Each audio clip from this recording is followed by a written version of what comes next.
Meus alunos, tudo bem? Espero que vocês estejam todos bem. Pessoal, estamos aqui então para a nossa terceira semana de aulas online, aula sobre terceira lei de Newton. Um lembretezinho, faça um simulado da poliedro. Ele está aí para nos ajudar a ver quais são as nossas deficiências e os nossos pontos fortes. Vamos lá? Iniciando então. Bom, o que fala a terceira lei de Newton? É a lei da ação e reação. Então está escrito ali que para toda ação sempre ocorrerá uma reação de mesma direção, de mesma intensidade e sentidos opostos. Ou seja, se a mão direita bate na mão esquerda, a força que a mão direita faz na mão esquerda é a mesma força que a mão esquerda faz na mão direita. Elas têm a mesma direção, no caso horizontal, sentidos opostos, porque uma mão faz o sentido na outra mão. Então, elas têm sentidos opostos. Isso é a terceira lei de Newton. E aqui tem um exemplo. Ao empurrar o chão para trás com uma força de 20 mil newtons, o pneu recebe uma força de 20 mil newtons para frente. Claro, o pneu faz a força para trás e o chão empurra o caminhão para frente. Então, esse é o princípio da ação e reação, terceira lei de Newton. Aspectos importantes.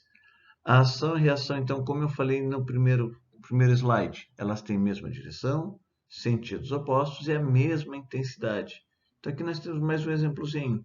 Se o foguete solta os seus gases, o seu fogo para trás, ele é impulsionado para frente. Ação e reação. Observações. O par de ação e reação nunca se equilibra, pois as forças atuam em corpos diferentes. O cavalo, ele anda, a força que o cavalo faz na tração é para frente, que é a força que o cavalo faz na corda que puxa a carroça. Logo, a carroça puxa o cavalo para trás. Ou seja, são em corpos diferentes. Aqui tem outro exemplo, mesma situação. Então, o que é a força de A em B? Se eu chamar a carroça de A, é a força que a carroça faz no cavalo, no burro, A em B. E o que é FBA? É a força que o B faz na carroça, que é a força que o B faz em A. Então, esse é o par de ação e reação. Outros exemplos aqui, então, que nós temos de ação e reação. A pessoa, quando nada, ela empurra a água para trás, a água empurra para frente, assim como o beija-flor. Uma pessoa que está andando ou correndo, quando a pessoa dá um tiro, a bala vai para frente, a espingarda impulsiona para trás. Então, todos esses são exemplos de terceira lei de Newton, de ação e reação. E a força-peso? Professora, força-peso é 50 kg, 100 kg. Errado, porque peso é uma força e a unidade de força é newtons. Então, para calcular a força-peso, eu tenho que pegar a massa do corpo multiplicado por esse G, e esse G é a gravidade. Então, por exemplo, qual é a força-peso desse objeto aqui? É a massa desse objeto multiplicado pela gravidade. Gravidade, no caso da Terra, que nós, para o vestibular, arredondamos para 10 metros por segundo ao quadrado. Então, lembrando aqui que massa é uma grandeza escalar, porque ela não depende de direção e sentido. Se a minha massa é de 90 kg, é 90 kg em pé, 90 kg deitado, é 90 kg encostado de lado, 90 kg. Mas o peso ele vai depender sim, porque é uma grandeza vetorial. Então, o peso tem módulo, direção e sentido. Força de contato e suas componentes. Então, aqui nós temos esse N é chamado de força normal. O que é a força normal? Quando eu exerço uma força no chão, o chão exerce uma força em mim também. E essa força que o chão exerce em mim é chamada de força normal.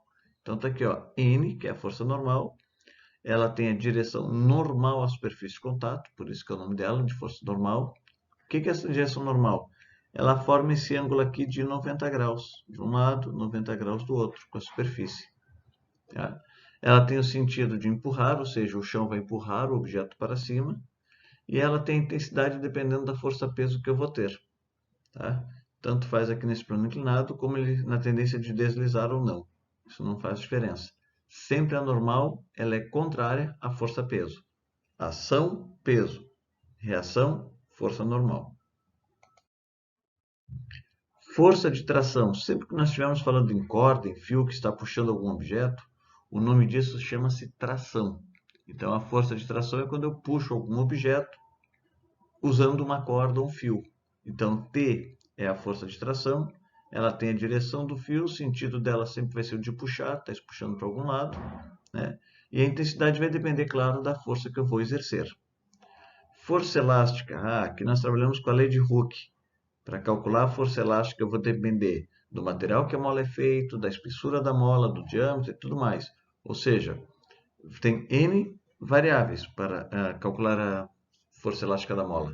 O que nós vamos estudar para ensino médio da força elástica é FE, FEL, né? L de elástica ou E de elástica, igual a K vezes X. Esse K é a constante elástica da mola, que depende de todas essas variáveis que eu falei para vocês. Depende do diâmetro, depende do material que ela é feito. Tá? E X é a deformação. O que é deformação, professor? Por exemplo, eu tenho uma mola de 5 centímetros. Se eu estender a mola até 9 centímetros, a deformação foi 4. Então, esse 4 centímetros é o X. Eu tenho uma mola de 5 centímetros. Se eu comprimi-la até 2 centímetros, a deformação é 3. Porque ela tinha 5 centímetros, eu comprimi até ela chegar a 3 centímetros. E o dinamômetro, esse mede o esforço que a mola está submetida. Ok? Então, é um aparelho para medir o esforço que está submetido. Vamos ao nosso primeiro exemplo. O primeiro exemplo diz o seguinte: a figura abaixo mostra 3 caixotes de massa 45 kg, 22 kg e 33. 45, 22, 33. Uma força horizontal de intensidade de 50 newtons. Então aqui é 50. Empurra os caixotes para a direita, dado G. O que é o G mesmo? Isso, aceleração da gravidade, que, como eu já havia dito, o vestibular arredonda para 10 metros por segundo ao quadrado. Então, G vale 10. Determine a aceleração adquirida pelos caixotes e determine os pares de forças atuantes no problema com suas respectivas intensidades. Então, aqui o primeiro caso é cálculo, o segundo caso é só uma decomposição vetorial, só para nós demonstrarmos quais forças e como elas atuam. Então, fazendo a primeira parte, se eu pegar só o bloco 1, eu tenho uma força que está empurrando ela, empurra 1 no 2, mas quando eu empurro o bloco 1, ele bate no bloco 2. Então, o bloco 2 faz uma força de resistência, que está aqui, ó, força 2, 1. Eu tenho o peso 1 para baixo, que é a força que ele exerce no chão, e eu tenho a normal 1 para cima. E essas forças se aplicam também aqui no caixote 2. Só que daí eu tenho a força que 1 empurra o 2, eu tenho a força que o 3 faz de resistência para o 2, tenho o peso 2 para baixo, que é do caixote 2, e tenho a normal 2 para cima. E quando chega no bloco 3, eu tenho a força que o 2 está empurrando o 3, mas eu não tenho nada aqui para considerar de força de resistência. Porém, eu continuo tendo o peso 3 para baixo e a normal 3 para cima. Então, eu escrevi ele para vocês. Isole os corpos e faça um diagrama de forças atuantes em cada um deles. Bom, essa é a mesma figura que eu mostrei antes. Eu só quis repeti-la para nós podermos agora fazer a nossa condição de movimento, tanto na vertical quanto na horizontal. Então, na força resultante, na vertical, ele não tem movimento, ele não vai subir, ele não vai descer. Então, na vertical, a força resultante é zero, porque o peso 1 é igual a normal 1, o peso 2 é igual a normal 2, o peso 3 é igual a normal 3. Então, como é que eu faço para calcular a letra A, professor? Bom, a força resultante é massa vezes aceleração. Como os três corpos estão juntos, a massa vai ser o somatório delas. Então, nós temos aqui, ó, força resultante. Massa vezes aceleração. Isso aqui é um A. A massa, então, é o somatório das três. E a aceleração, nós vamos descobrir, que é o que ele pede na letra A. A força que está empurrando o caixote é 50. As massas 45, 22 e 33. Somando tudo, as massas vão dar 100. Esse 100 que está multiplicando passa para o outro lado dividindo. Logo, 50 dividido por 100 0,5 metros por segundo ao quadrado. Eu estou me mexendo porque o meu cachorro está me mordendo. Ele não me deixa trabalhar. Muito bem, botei no colo. Sim, não morde mais. Beleza? Continuando. Então, essa é a resolução. E agora a segunda parte. Foi toda aquela decomposição que nós fizemos no início. Só quis enfeitar um pouquinho mostrando que a força-peso ela é sempre perpendicular ao planeta Terra. Porque tu faz a força-peso sempre perpendicular ao chão. Então ela sempre vai ser vertical para baixo e a normal vertical para cima. Aí, se formos calcular, peso 1 é massa 1 vezes aceleração. Essa aceleração é a da gravidade, que vale 10. Então, o peso 1 seria 45 vezes 10, 450, que é igual ao normal 1. E o peso 2, a mesma coisa, massa 2 vezes a gravidade. Então, é 22 vezes 10.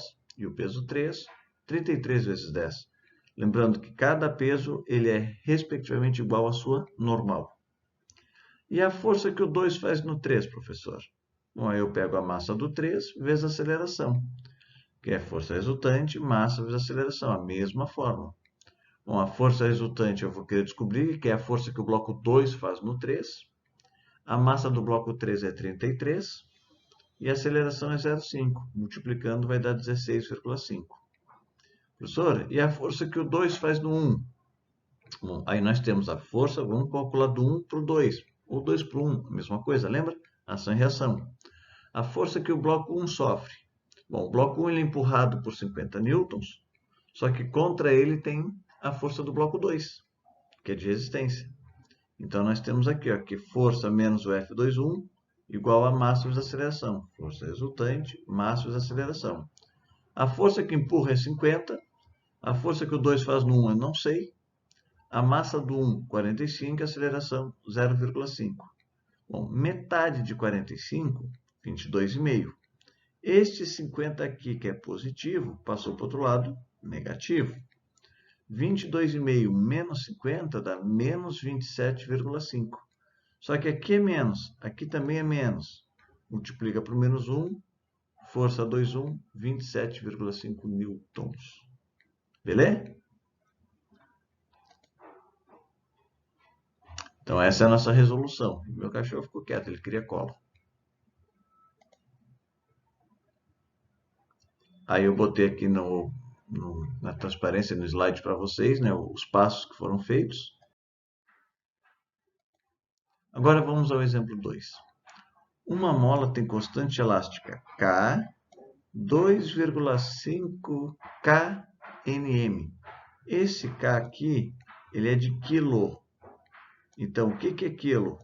10 ao cubo. Então, a constante elástica da mola, 2,5 vezes 10 ao cubo, newtons. Ou eu posso colocar como